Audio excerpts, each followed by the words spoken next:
Get ready. Start. The ministry has taken care to foster regional languages. For that purpose, it has spent certain amounts, but with that meager amount, they cannot expect to develop all the regional languages which are recognized in our constitution. Then there are certain languages which are not recognized but which are rich. Some amount should be spent for their development also. The Sahitya Academy is a national academy of letters. It has to work for all the Indian languages. In addition, they have to do work in Tibetan and other foreign languages also. But the total allocation for that institution is round about rupees 20 lakhs only, and out of that 80% or something like that is spent on establishment. Then what remains for the development of the languages or to take up projects for the development of the regional languages? Therefore, I would urge upon the minister to take a special note of it. If he is really desirous that the regional languages should be developed and give assistance and encouragement to the voluntary organization and more particularly to the Sahitya Academy. Para, I find from the report of the ministry that the National Book Committee was constituted in 1976 and again in 1980, but since 1980 it has not been constituted and has not been functioning. Then how can we expect that this ministry will deliver the goods so far as national books are concerned? That also should be taken into consideration and prompt action should be taken. There is a certain formula laid down in the report for the export and import of books. There only the amount has been mentioned. Nothing has been mentioned about the quality or the nature of the book which can be imported or exported. There is no institution or committee to supervise it. It is left to the Commerce Ministry, and the Commerce Ministry does it in a commercial way. But everybody knows that books imported in a commercial way cannot serve the cause of education and enrich knowledge. There are manuscripts laying all over the country.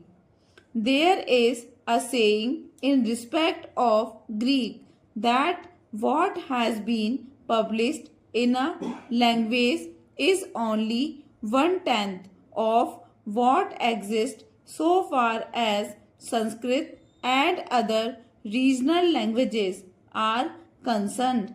What has been published is only 1 to 20th of the manuscripts laying all over the country. Para. So far as education is concerned, we are entering a new phase. Our Prime Minister has declared the new education program which has been accepted by the nation and is being implemented in various spheres. I would request the minister, here to devise ways and means for the involvement of the teachers and students in the speedy implementation of this program. Let me say that on education depends not only our future but even our survival. I do not think we have realized this obvious truth, but sometimes even an obvious truth has to be repeated. If that is so, I would like to ask my dear and esteemed friend, the Education Minister and his able colleague, whether they and we together have really succeeded in giving priority to education, educational programs, and allot them adequate funds. Of course, for education, the funds will always be inadequate, but in our country, I find over a period of many years since independence, the funds allotted to education are very meager. One argument advanced is, why do you want to spend more on education and create educated unemployed?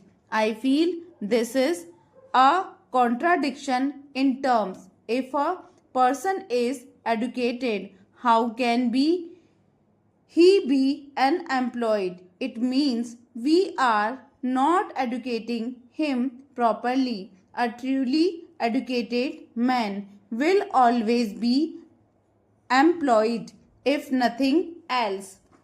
He will be self-employed, but unfortunately, our education is such that even self-employment has become almost an impossibility. Stop. Coming back to my main point, I would like to education to be given the topmost priority by all concerned, by the community at large, by the union and state government, and by the leaders of public opinion. For many years, the Education Ministry is not represented at the cabinet level. I cannot imagine a cabinet of any democratic country where a minister of education is not a member of the highest policy making body, namely the Council of Ministers.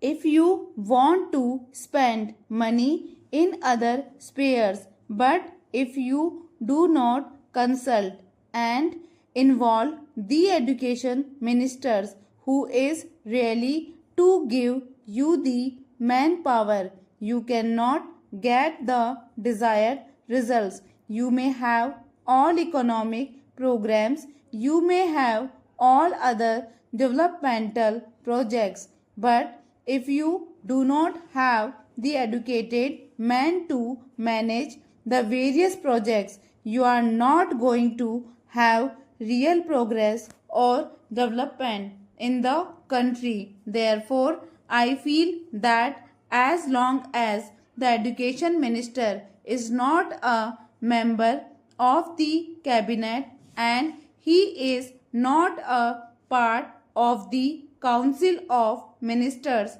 I do not think any effort at discussing these points in this august house will be of much significance. Stop.